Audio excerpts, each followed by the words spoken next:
Bismillahirrahmanirrahim. Assalamualaikum warahmatullahi wabarakatuh. Selamat pagi. Apa kabar semuanya? Semoga semuanya dalam keadaan baik-baik saja dan selalu dalam lindungan Allah Subhanahu wa taala. Amin ya rabbal alamin. Ibu tidak akan bosan untuk mengingatkan kembali kepada kita semua agar tetap mematuhi protokol kesehatan COVID-19 yaitu 5M. Yang pertama, mencuci tangan, memakai masker, menjaga jarak, menghindari kerumunan, dan mengurangi mobilitas aktivitas kita di luar rumah. Sebelum pembelajaran kali ini, alangkah lebih baiknya kita untuk berdoa terlebih dahulu. Berdoa dimulai.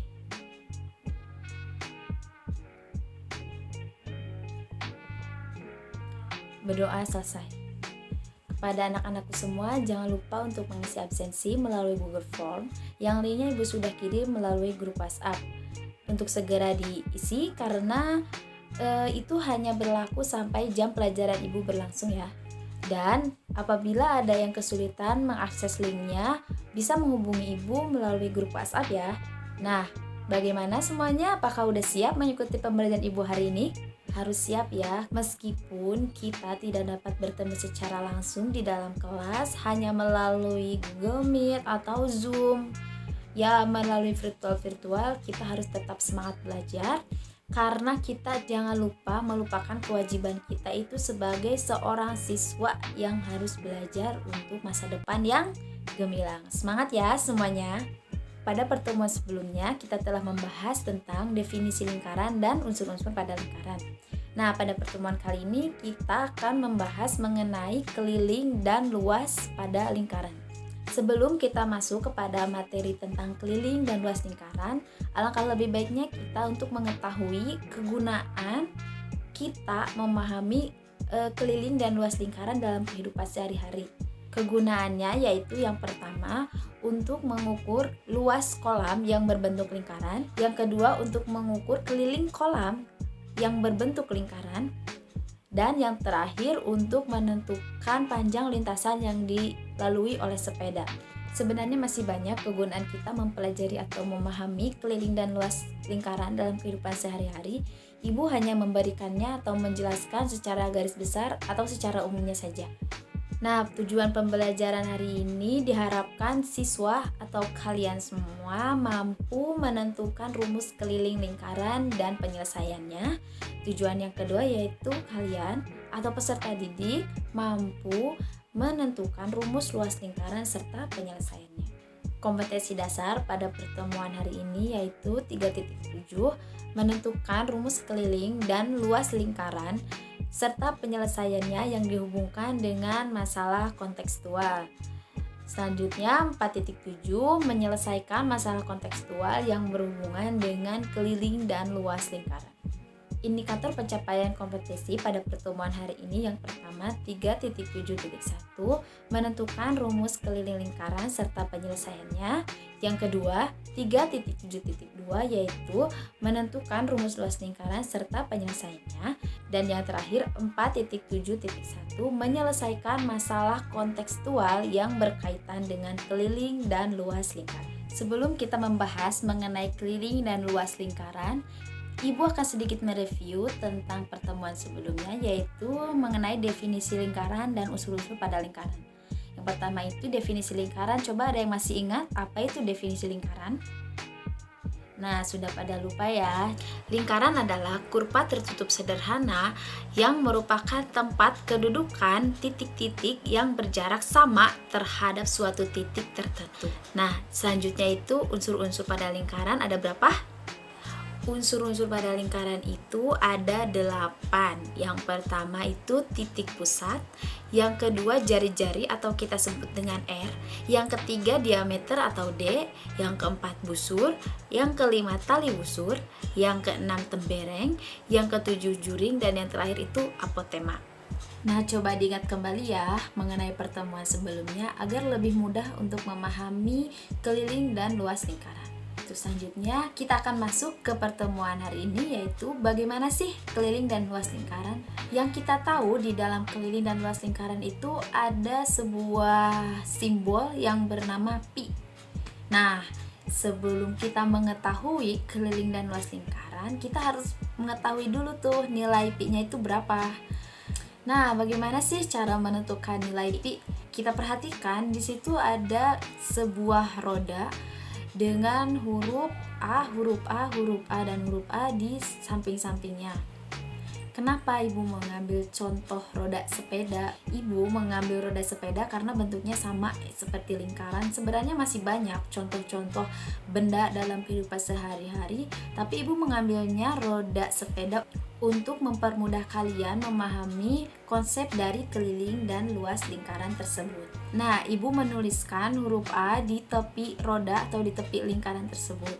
Coba kalian bayangkan, apabila roda tersebut diputar, maka huruf A itu akan berpindah ke samping sebelah kiri, berpindah ke atas, dan berpindah ke samping sebelah kanan. Maka gelindingan roda tersebut akan kembali ke titik awal, yaitu ke titik tepi roda tersebut.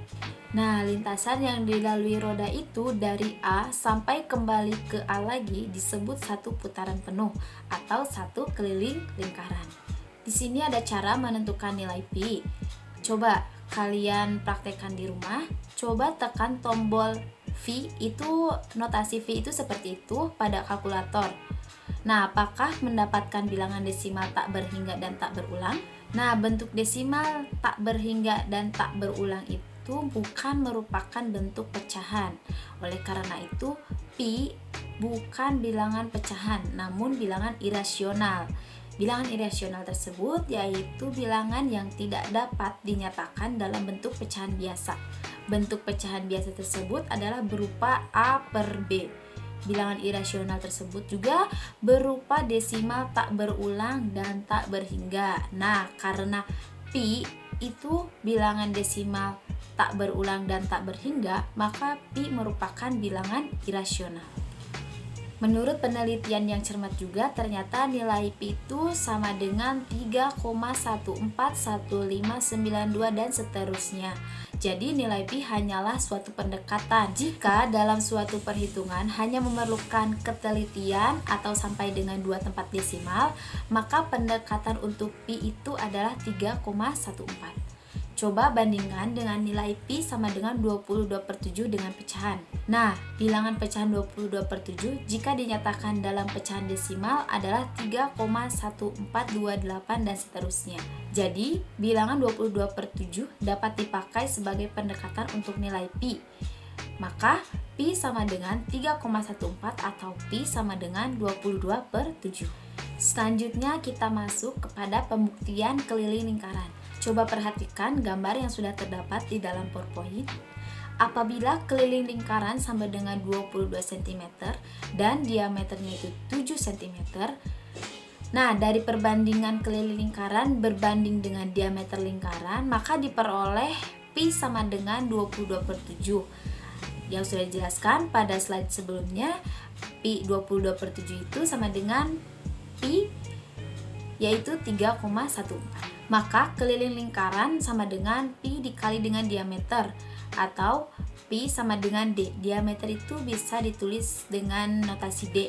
Karena D atau diameter sama dengan 2 kali R atau 2 kali jari-jari, maka pi dikalikan dengan D kita ubah menjadi 2R dan keliling lingkaran akan menjadi K sama dengan 2 pi dikali dengan F. Untuk mempermudah pemahaman kalian dalam memahami keliling lingkaran, coba simak tayangan video berikut ini. Di sini Ibu mempunyai sebuah lingkaran sembarang dengan jari-jari yang diketahui dan diameter yang belum diketahui. Maka kita akan menghitungnya bersama-sama. Seperti biasa, Ibu menyiapkan pita dan sebuah lingkaran. Kita hitung kelilingnya terlebih dahulu ya.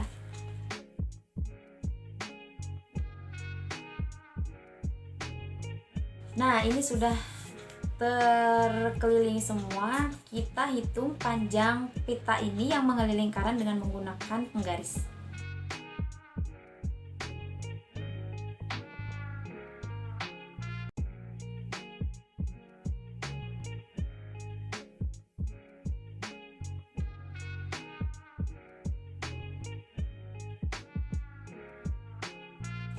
Selanjutnya kita hitung jari-jari lingkaran tersebut menggunakan penggaris.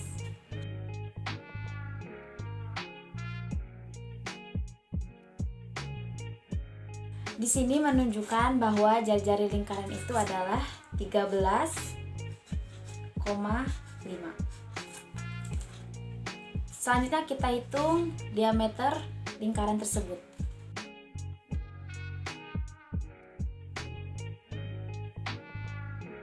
Setelah kita hitung, ternyata diameternya tersebut adalah 27.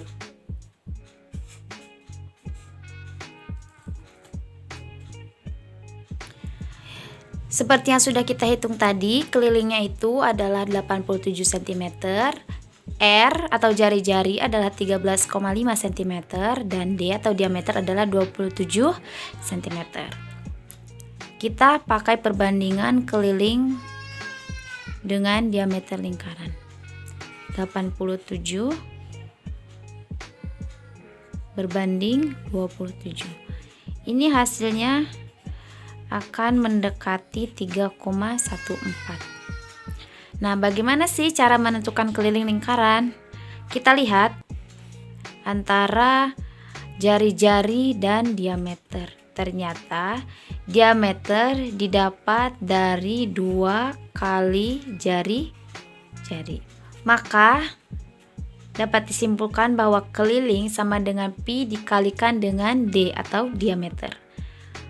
Diameter itu sama dengan 2 kali R atau 2 kali jari-jari. Maka D kita ubah menjadi 2R, jadi K sama dengan pi 2 dikali R. K sama dengan juga konstanta, kita kedepankan pi R. Nah, ini adalah rumus keliling lingkaran. Untuk selanjutnya pembuktian luas lingkaran. Coba perhatikan slide yang terdapat di dalam PowerPoint. Nah, dari gambar di atas dapat disimpulkan bahwa lingkaran sama dengan 8 buah juring. 8 buah juring itu sama dengan 1 persegi panjang. Panjang persegi panjang atau P itu sama dengan 4 busur juring. Nah, 4 busur juring itu akan sama dengan setengah keliling lingkaran. Keliling lingkaran itu sama dengan 2 pi dikali dengan R.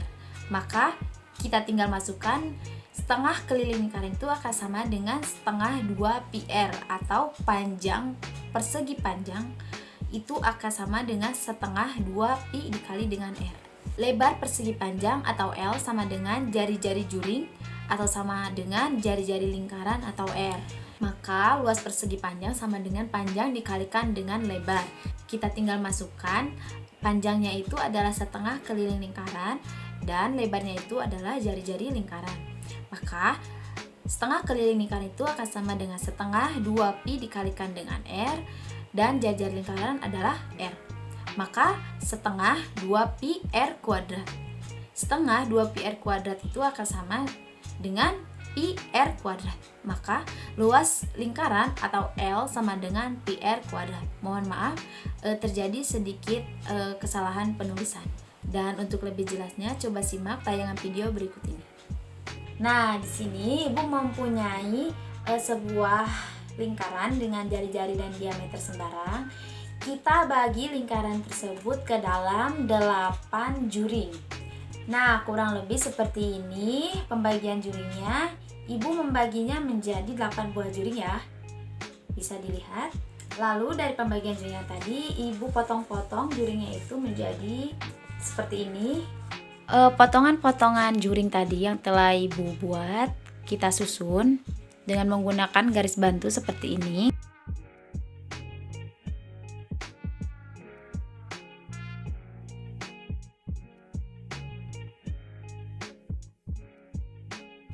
Nah, ini hanya memuat 7 juring dan untuk satu juringnya kita bagi 2.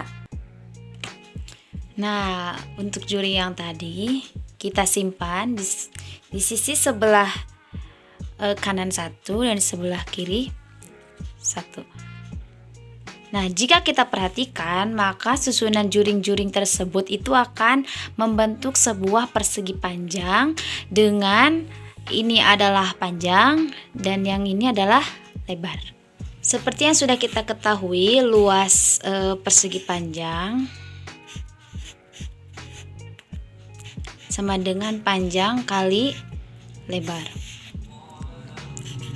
Kita misalkan panjang adalah setengah keliling lingkaran dan lebar adalah R. Maka luas dari persegi panjang itu adalah setengah keliling lingkaran dikali R. Seperti yang sudah kita ketahui, keliling lingkaran itu adalah 2pi R. Maka setengah 2pi R kuadrat atau sama dengan coret pi R kuadrat. Nah, ini merupakan luas dari lingkaran. Bagaimana anak-anak, apakah dapat dipahami? Apabila ada yang belum dipahami, boleh hubungi ibu dan kita boleh sharing-sharing melalui WhatsApp ya. Untuk pertemuan selanjutnya, anak-anakku jangan lupa untuk mempelajari materi mengenai garis singgung pada lingkaran. Nanti minggu depan ibu akan menanyakan kembali tentang pertemuan hari ini dan pertemuan sebelumnya ya. Dan ibu ucapkan terima kasih kepada anak-anakku yang telah menyimak video interaktif ini. Jangan lupa tugasnya dikerjakan. Dan sebelum ibu menutup pembelajaran hari ini, alangkah lebih baiknya kita berdoa terlebih dahulu. Berdoa dimulai.